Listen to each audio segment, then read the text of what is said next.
میرے بھائی اس سنت کو لوگوں نے بڑا طول دیا ہے، لوگوں نے بہت اس کو اٹھایا ہوا ہے، پہلے یہ کریں کہ پہلے یہ کریں کہ پہلے یہ کریں، مگر یہ تو سوچیں کہ وہاں سرکار دو عالم صلی اللہ تعالی علیہ وسلم کے یہاں دسترخوان پر کیا ایک سے زیادہ کھانے ہوتے تھے؟ وہاں تو حضرت ام المومنین عائشہ صدیقہ رضی اللہ تعالی عنہا فرماتی ہیں کہ ہمارے گھر میں ایک ایک مہینہ، کبھی دو دو مہینے تک چولہا ہی نہیں جلتا تھا۔ پھر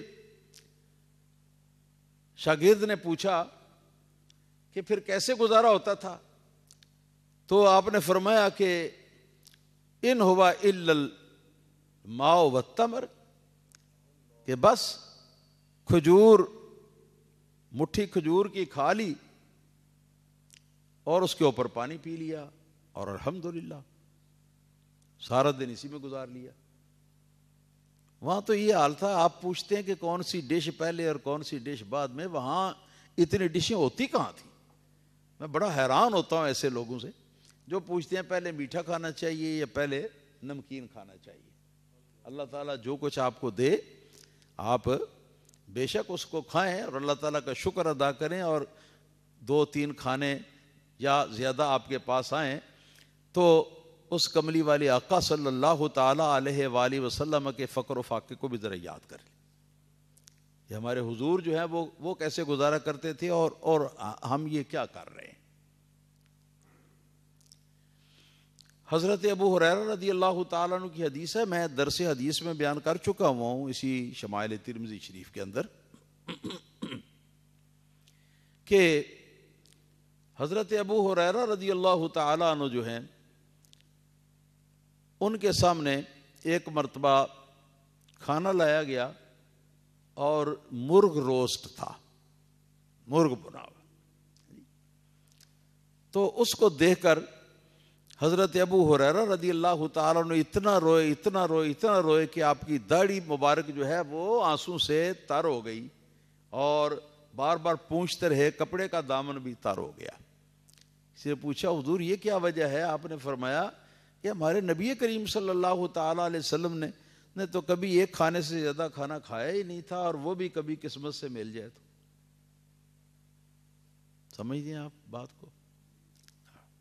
اور ایک بات اور بھی سمجھ لیں، یہ میٹھا، یہ نمکین، یہ فلاں یہ فلاں یہ فلاں، خدا کے بندو آج کل جتنی بیماریاں ہیں نا، یہ ساری زیادہ کھانے کی وجہ سے، اوور ایٹنگ کی وجہ سے۔ کھانا کم کھانے سے کوئی آدمی نہ مرتا ہے نہ بیمار ہوتا ہے، کھانا زیادہ کھائیں گے تو بیمار بھی ہوں گے، اور بیماریاں بھی، اگر جان لیوا بیماری ہوگی تو آدمی مر بھی جائے گا۔ تو کبھی نبی پاک صلی اللہ علیہ وسلم کی سنت پر عمل کریں تو پھر بیماری کا خطرہ ہی نہیں ہے۔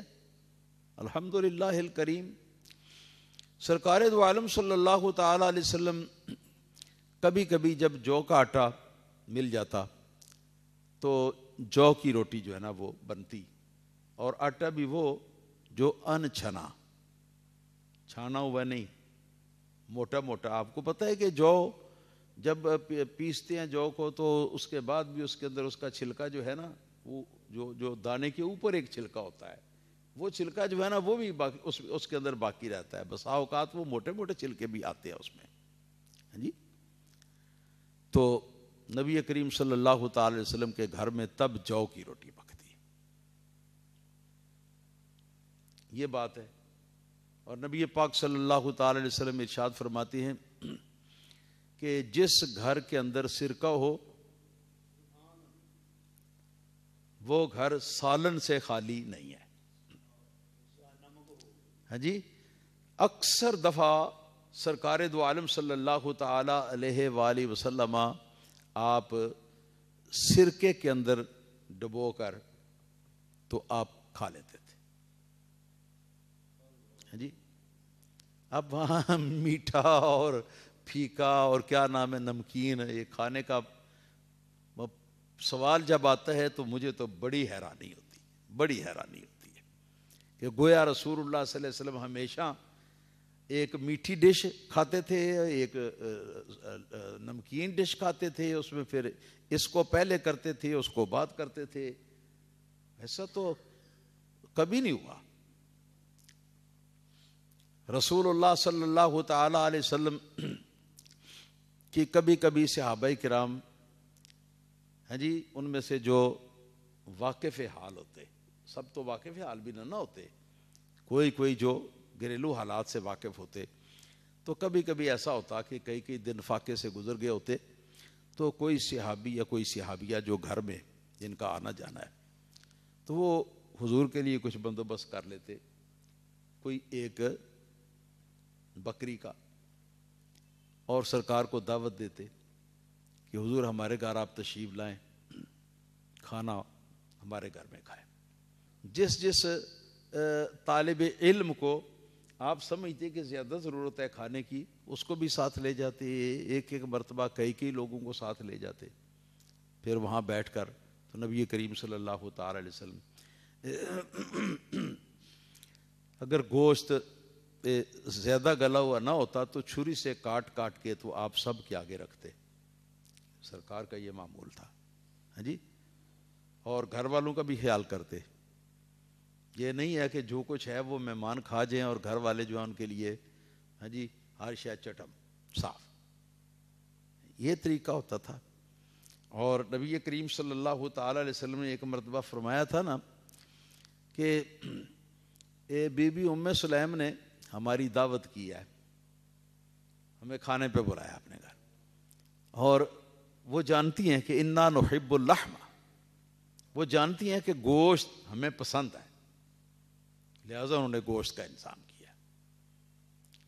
اور نبی پاک صلی اللہ علیہ وسلم کھاتے بھی زیادہ نہیں تھے، آپ تو بہت تھوڑا کھاتے تھے. آپ کے کھانے کا یہ ائمہ محدثین نے بتایا ہے کہ جو معدے کے اندر خلا ہے نا، اس خلا کے کرو 3 حصے. ایک حصہ جو ہے وہ کھانے کے لیے، دوسرا تہائی حصہ پینے کے لیے، اور تیسرا تہائی حصہ سانس لینے کے لیے. پتہ ہے معدہ اگر بھر جائے کھانے سے پینے سے تو سانس لینا دشوار ہو جاتا ہے، کیونکہ جب آکسیجن اندر کھینچتی ہے نا تو پھیپھڑے جو ہیں یہ پھول جاتے ہیں اور پھیل جاتے ہیں. ہاں جی. اور ان کا پھولنا پھیلنا جو ہے یہ زیادہ نیچے کی طرف ہوتا ہے، اور نیچے معدہ ہے. معدہ اگر فل بھرا ہوا ہو تو یہ پھیپھڑے جو ہے نا یہ اچھی طرح پھیل نہیں سکتے سانس لیتے وقت، اس لیے سانس صحیح طرح نہیں لیا جا سکتا. یہ مطلب ہے کہ معدے کا تیسرا حصہ جو ہے نا سرکار جب رج کے بھی کھا لیں، ہاں جی زیادہ سے زیادہ بھی رج کے کھا لیں، تو سرکار دو عالم صلی اللہ تعالی علیہ وسلم کا معدہ مبارک جو ہے اس میں تیسرا حصہ خالی ہوتا. یہ ہوتا ہے جب آپ خوب زیادہ کھا لیں، اور جب اس سے کم کھائیں تو پھر اس کا تو کہنا ہی کیا ہے. تو ایسے بھی ہے کہ بعض اوقات کھجوریں بھی کامیاب ہو جاتی تھی، ایسا بھی ہوا ہے. تو پھر ایسا بھی ہوا ہے کہ 2 3 کھجوریں کھا لیتے صبح اور شام اور پانی. پھر ایسا بھی ہوا ہے بعض اوقات کہ 2 افراد ہیں کھانے والے، کھجور ایک ہے،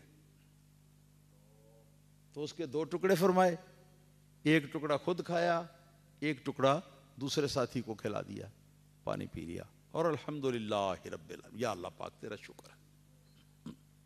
کیا آپ کا یہ طریقہ ہوا. آج کل لوگ پوچھتے ہیں کہ پہلے نمکین کھانا چاہیے یا پہلے میٹھا کھانا چاہیے.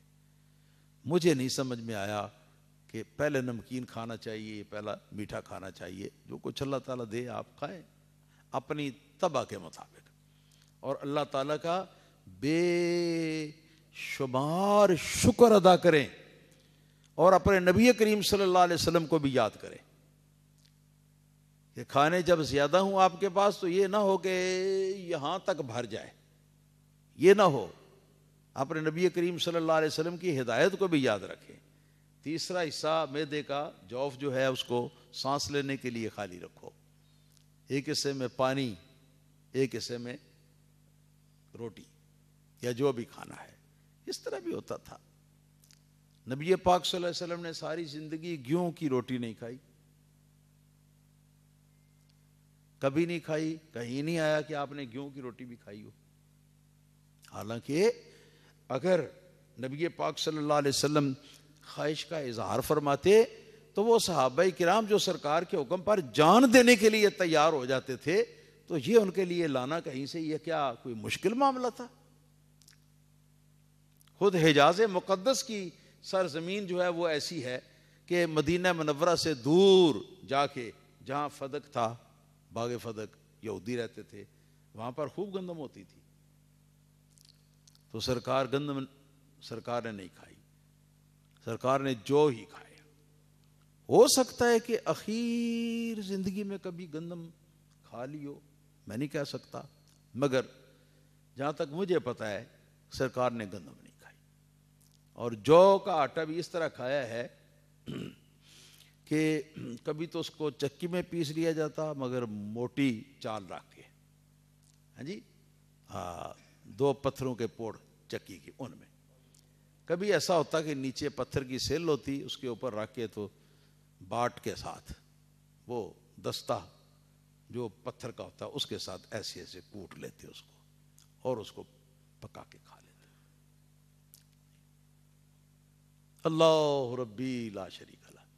ایسے لگتا ہے کہ جیسے ہمارے نبی کریم صلی اللہ علیہ وسلم کو اس دنیا سے غرض ہی نہ تھی, غرض ہی نہ تھی دنیا سے. کتنی آپ کی نظر میں دنیا ہیچ تھی, کھانے پینے کی فراوانی, کھانے پینے کی چیزوں کی اخیر دور میں مدینہ منورہ کے اندر ہو گئی تھی, ہاں جی, لیکن سرکار نے تو پھر بھی اپنا حال وہی رکھا ہے, ویسے ہی حال خلفائے راشدین نے رکھا ہے, اپنا حال. تب جا کے اسلام کو پوری دنیا کے اندر